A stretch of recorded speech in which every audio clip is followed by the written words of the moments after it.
آج ہم بات کریں گے جناب خان صاحب سے جو کہ پاکستان تحریک انصاف کے چیئرمین ہیں۔ گور صاحب بہت بہت شکریہ۔ تھینک یو جی۔ شروع کرتے ہیں جو افغانستان کے ساتھ جو پاکستان کے تعلقات میں اس وقت کشیدگی ہے، کافی وہ اب انتہا پر پہنچی ہوئی ہے۔ استنبول میں مذاکرات بھی ناکام ہو چکے ہیں،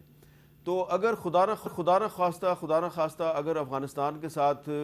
سیز فائر ختم ہو جاتا ہے اور دوبارہ جھڑپیں شروع ہو جاتی ہیں تو تحریک انصاف کس طرف کھڑی ہے؟ دیکھیں حامد میر صاحب، دو الگ الگ چیزیں میں کہوں گا۔ پاکستان کو تو اپنا حق دفاع ہر صورت حاصل ہے الحمدللہ، اور ہمارے پاس صلاحیت بھی ہے، ریسورسز بھی ہے، اور پاکستان کی ہر انچ کا دفاع کیا جائے گا، ٹیریٹوریل انٹیگریٹی کا، سورنٹی کا۔ اگر کوئی ملک ڈائریکٹلی اٹیک کرتا ہے یا وہ پراکسی وار میں پاکستان کے خلاف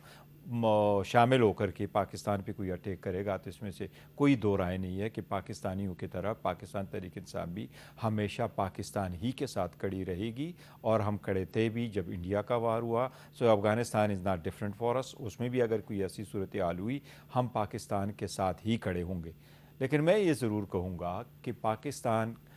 اپنے جو نیبرز ہیں ان کو کے ساتھ تو رہنا پڑتا ہے، اور یہ آپ کے بیسٹ انٹرسٹ میں ہے کہ آپ ان کے ساتھ پیسفلی رہے۔ جہاں تک افغانستان کا صورتحال ہے تو یہ بڑے کشیدہ قسم کا معاملہ ہے، کیونکہ وہاں پر طالبان کا شاید پورے افغانستان میں ابھی بھی ان کی رٹ اور کنٹرول نہیں ہے۔ لیکن جب ایک مثال اگر آپ کو دے دوں، جب actually a lot was at stake امریکہ کے ساتھ اور اس وقت USSR تھا، تو رونلڈ ریگن نے یہ کہا تھا اور اس نے بڑی کوشش کی تھی، 2 معاہدے اس نے کروائے تھے، اور اس نے ایک ہسٹوریکل لفظ استعمال کیا تھا کہ جب وہ بہت کوشش کرتا کہ USSR کے ساتھ ہمارا معاہدہ ہو، تو انہوں نے یہ لفظ استعمال کیا تھا کہ the one who has a lot at stake must exhaust all avenues۔ ہمارے پاس الاٹ ایٹ اسٹیک ہے، اس لیے اگر افغانستان ایک ڈائلاگ جس طرح نظر آ رہا ہے کہ شاید ترکی ہمیں جو اس طرح ہو رہے ہیں وہ شاید کامیاب نہیں ہو سکیں گے، ہمیں ایک اور وینیو کے لیے کوشش کرنی چاہیے، ایک اور کے لیے کوشش کرنی چاہیے، اور اس وقت تک کوشش کرنی چاہیے کہ کوئی نہ کوئی کنسنسس ہم ریچ کر سکے اور افہام و تفہیم سے معاملہ حل ہو۔ لیکن اب کابل سے یہ ایسی خبریں آ رہی ہیں کہ اگر پاکستان نے دوبارہ ہم پر کوئی حملہ کیا تو ہم براہ راست اسلام آباد کو نشانہ بنائیں گے۔ خدا نہ خواستہ اگر ایسی صورتحال پیدا ہو جاتی ہے تو اس کے بعد بھی آپ افغان طالبان کے ساتھ مذاکرات کی حمایت کریں گے؟ دیکھیں جی، افغان طالبان کے ساتھ تو پاکستان اگر پہ اٹیک کرتے تو آبویسلی ہوں گے، جس طرح پاکستان اور انڈیا بھی دوران جنگ ہی تو لوگ بات کرتے ہیں، ایسا نہیں ہے کہ جس وقت آپ کے جنگ شروع ہو جائے تو پھر آپ نہیں کرتے۔ ڈائلاگ تو بائی آل مینز ہونے چاہیے، وہ پہلے ہو بعد میں ہو، لیکن کوشش کرنی چاہیے کہ جب اس وقت اسپیشلی کہ پاکستان کے دوست ممالک ہو، چاہے وہ سعودیہ ہے، چاہے وہ UAE ہے، چاہے وہ قطر ہے، چاہے وہ ترکی ہے، چاہے ملیشیا ہے، ان ممالک کا جتنا بھی انفلوئنس ہو سکتا ہے افغانستان کے، اور اگر اس میں اتنے فکشنز ہے طالبان کے، ان کے ساتھ بات چیت کی جائے تاکہ نوبت اس بات تک نہ پہنچے۔ لیکن اگر طالبان ہے اس کی بھی ہم مذمت کرتے ہیں۔ اگر طالبان کا یہ کہنا ہے پاکستان کے پاس یہ رائٹ ضرور ہے، اور یہ ساری دنیا کا یہی ہے، UN چارٹر کہہ رہا ہے کہ جس ملک کو جہاں سے اٹیک ہو سکتا ہے اس کو ڈیفنس میں اپنا حق رائے استعمال کر سکتا ہے، تو اگر پاکستان اپنا رائٹ استعمال کرتا ہے تو افغانستان کے پاس بھی ہوگا۔ لیکن دو پڑوسی ممالک کے ساتھ کوشش کرنی چاہیے کہ ایک دوسرے کو انڈرسٹینڈ کرے اس معاملے پہ۔ چلیں، یہ تو تھی پاکستان اور افغانستان کے درمیان جو کشیدگی ہے اس کی بات ہو گئی، لیکن تحریک انصاف کے اندر بھی کچھ کشیدگی چل رہی ہے۔ خیال یہ تھا کہ علی مین گنڈا پور صاحب وزارت اعلیٰ سے ہٹ جائیں گے تو تحریک انصاف کے اختلافات بھی ختم ہو جائیں گے، لیکن اب وہاں سے خیبر پختونخوا سے معاملات جو ہیں وہ اب پنجاب کی طرف جا رہے ہیں۔ آج ڈاکٹر عظمیٰ خان صاحبہ جو کہ عمران خان کی بہن ہیں، انہوں نے ایک بات کی ہے، ذرا سنیں وہ کیا کہہ رہی ہیں۔ خان صاحب انہوں نے کہا جی احمد چٹھا، آپ کو پتہ ہے احمد چٹھا جو ان کے ساتھ کنٹینر پہ تھے، ان کو گولیاں بھی لگی تھی، اور بلال اعجاز ان کے نام پر ان کو عہدوں سے اتارا گیا ہے۔ تو انہوں نے واضح کیا کہ میں نے کسی کو نہیں کہا، یہ میرے پرانے ساتھی ہیں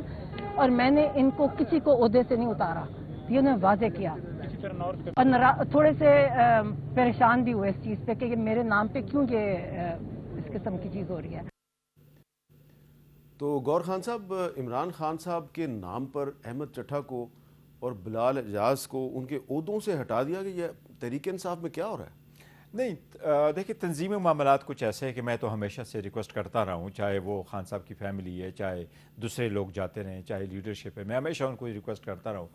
کہ تنظیمی معاملات اور پارٹی معاملات خان صاحب نے کی بھی یہی ہدایات ہے، آپ پرنٹ الیکٹرانک میڈیا پہ ذکر نہ کریں، آپ ان کی انسٹرکشن کے فارم میں ہمارے تک پہنچائے رادر دین کے باہر کھڑے ہو کر کے کوئی کہہ دے جی خان صاحب کی یہ انسٹرکشن پارٹی ریلیٹڈ ہے اور یہ بھی ہے۔ ہاں البتہ یہ ہے کہ بلال اعجاز صاحب کی بہت زیادہ قربانیاں ہیں، احمد چٹا صاحب کی بہت قربانیاں ہیں۔ اس وقت احمد چٹا صاحب کو آلموسٹ 50 سال کی سزا ہوئی ہے، اور وہ جب الیکشن کنٹیسٹ کر رہے تھے اور خان صاحب کی ہدایات آئیں تو احمد چٹا صاحب نے فوراً کہا، جو کہ یہ میں آپ کو بتاؤں کہ آلموسٹ 100 ایئرس کے بعد یہ پہلی مرتبہ ہے کہ چٹا فیملی الیکشن میں پارٹیسپیٹ نہیں کر رہی۔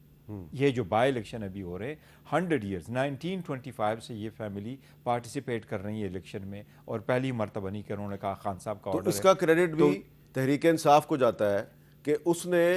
احمد چٹھا کو عبرت کی مثال بنا دیا۔ نہیں، وہ عبرت کی مثال نہیں، یہ اس بات کی نشاندہی ہے کہ لوگ خان صاحب کے ساتھ ہیں، ان کے نظریے کے ساتھ ہے، اور ہم نے انہی لوگوں کے لیے خان صاحب نے یہ اعلان کیا تھا کہ آپ ہی ہمارے ایم این اے ہیں اور ہم آج بھی آپ کو ایم این اے سمجھتے ہیں، لہٰذا جس طریقے سے آپ کو کنوکٹ کیا گیا، جس طریقے سے آپ کو ڈسکوالیفائی کرایا گیا، جس طریقے سے آج بھی شبلی صاحب اور ان کے کیسز لگے ہوئے تھے، ایک ہی نوٹیفیکیشن سے کر کے سب لوگوں کو over night without hearing election commission نے سب کو ڈسکوالیفائی کر کے سیٹیں ویکیٹ کروائی اور بائی الیکشن کروائے۔ تو حالانکہ عدالت کا حکم کچھ اور ہے۔ عدالت کا حکم یہ ہے کہ جو سیٹل لا ہے وہ یہ ہے کہ سپریم کورٹ یہ کہہ چکی ہے کہ قانون آئین کے مطابق جس وقت ایک ممبر الیکٹ ہو کے اسمبلی میں آتا ہے 60 دن کے بعد اس کا الیکشن فائنل ہو جاتا ہے، یا وہ تو ہائی کورٹ ختم کر سکتا ہے، سپریم کورٹ وہ آرٹیکل 184(3) میں یا 199 میں لمیٹڈ سرکمسٹانسز میں شارٹ اپ اٹ صرف اور صرف 63 کی کارروائی کے مطابق ہوگا، جس میں ریفرنس اسپیکر یا چیئرمین سینٹ بھیجے گا، پھر ہیئرنگ ہوگی، اس کے بعد ہوگا۔ ہمارے میں کوئی ہیئرنگ نہیں ہوئی اور سیٹیں حالی کروائی گئی۔ اس کا ریزن یہی ہے کہ الیکشن کمیشن نے یہ سمجھا کہ اب 1 مہینہ انتظار کروں گا، اسپیکر کا ریفرنس آئے گا، پھر 3 مہینے میں چلاؤں گا، پھر لوگ ہائی کورٹ جائیں گے، جلدی کر لیں اور ہم فارغ ہو گئے۔ تو یہ بتائیں نا کہ احمد چٹھا صاحب اور بلال اعجاز صاحب کو کس نے نکالا پارٹی کے عہدوں سے؟ لیکن میر صاحب یہ ہمارے تنظیمی معاملات ہیں، میں چاہوں گا کہ اس پہ زیادہ بحث نہ ہو، لیکن جس نے بھی کیا ہے خان صاحب کے، آپ تو مرکزی صدر ہیں نا، تو یہ پنجاب میں ہوا ہے؟ یہ پنجاب میں ہوا ہے۔ علی حمزہ صاحبہ وہ چیف آرگنائزر ہے، ان کی انسٹرکشن تھی شاید، اور انہی کی انسٹرکشن پہ شاید تو انہوں نے عمران خان کا نام استعمال کیا۔ دیکھیں جی، میں نہیں کہتا کہ ان کیا مس انڈرسٹینڈنگ ہوئی، کیا انسٹرکشن پہلے آئی، کس کے تھرو انسٹرکشن آئی ہے، لیکن یہ ضرور کہتا ہوں، آج بھی میری بات ہوئی ہے، علی حمزہ صاحبہ سے بھی بات ہوئی ہے اور بلال اعجاز صاحب سے بات ہوئی ہے، اس میں کوئی رائے نہیں ہے۔ خان صاحب ہی کے انسٹرکشن کے مطابق پارٹی چلتی ہے، چلے گی، اور کسی بندے سے کوئی عہدہ نہیں لیا جائے گا کسی صورت۔ تو آپ یہ کہہ رہے ہیں کہ عالیہ حمزہ نے جو بھی ایکشن لیا ہے خان صاحب کے کہنے پہ کیا ہے؟ جی، اگر اس کو مس انڈرسٹینڈنگ بھی ہوئی ہے یا ان کو کچھ اور ہے تو ہم انشاءاللہ تعالیٰ اس کو ریمیڈی کریں گے۔ اچھا، اب ایک اور بات ہے کہ آج ایک اور بھی واقعہ ہوا ہے کہ کل خان صاحب کی ملاقات کے لیے ایک لسٹ جو ہے وہ علی ظفر صاحب نے جاری کیا ہے، ایک لسٹ سلمان اکرم راجہ صاحب نے جاری کیا ہے، دونوں میں مختلف نام ہیں، اور ٹی وی پہ سکرینوں پہ ٹکر چل رہے ہیں کہ جی ان کی لسٹ میں یہ نام ہے، ان کی لسٹ میں یہ نام ہے۔ تو یہ تحریک انصاف میں ابھی تک دیکھیں جی، یہ ایسی چیزیں 2-3 چیزیں، ایک تو میں اوور آل کہہ رہا ہوں، جس طرح ابھی آپ کے پی کے کی حکومت کا ذکر کر رہے ہیں، ڈیموکریٹک ویلیو ہونے چاہیے، اور ڈیموکریٹک ویلیو حکومتوں میں بھی ہو اور پارٹی کے اندر بھی ہو، اور پارٹی کے اندر بھی اور باہر حکومتوں میں بھی کوئی کنگ نہ ہو، اور اس کا مطلب ہے کہ ایک دوسرے کو برداشت کرنا پڑتا ہے، ایک دوسرے کو سننا پڑتا ہے۔ اگر آپ ڈیموکریٹک بنے، you really don't have to agree with me on everything, وہ ہمارے اگر پوائنٹ آف ویو پہ اختلاف ہے، لیکن یہ کوئی کوارڈینیشن ان کی ٹھیک نہیں ہوئی ہے۔ میں نے پتہ جو ہی چلا ہے، میں نے ان کو کہا کہ ان میں سے کوئی بھی لسٹ، سلمان راجہ صاحب کا شاید یہ کہنا تھا کہ سپرنٹینڈنٹ جیل نے کہا ہے کورٹ میں کہ یہ والی لسٹ چلے گی، میں نے ان کو کہا ہے کہ چلو آپ کی لسٹ پریویل ہو جائے۔ میں دونوں سے ریکویسٹ کروں گا، I didn't know up until you now, جو آپ نے کہا ہے کہ یہ میٹر پبلک میں بھی آئی ہے، otherwise it should not be in the public at all, کون ملتا ہے، is not a big deal. کیونکہ عدالت نے تو سلمان اکرم راجہ صاحب کو کہا ہوا نا۔ نہیں، یہ خان صاحب کی طرف سے ایک ایسو پی سائن ہوا تھا، اس میں انہوں نے 3 نام دیے تھے، میرا، علی ظفر صاحب کا اور سلمان راجہ صاحب کا۔ میں نے کبھی آج تک نہیں بھیجا، یہ سارے وہ بیچتے تو تھے۔ علی ظفر صاحب بھی خان صاحب کی انسٹرکشنز پہ چلتے ہیں سلمان اکرم رایا سر، صاحب بھی let's suppose اور آپ وہ- بھی؟ نہیں وہ اس میں تو کوئی شک نہیں، لیکن لیٹس سپوز آپ نے اور میں نے لسٹ تیار کر کے بھیجنی، آپ کے پاس 5 نام آتے ہیں، میرے پاس آتے ہیں، تو مجھے اور آپ کو چاہیے کہ ایک دوسرے سے کوآرڈینیٹ کر کے کہنا ایک گروپ میں کہ جی کون سے 5 نام بھیجے، 5 چلائے تھے ان کو بھیج دے، تو وہ سم ٹائم کوآرڈینیشن نہ ہونے کی وجہ سے ایسے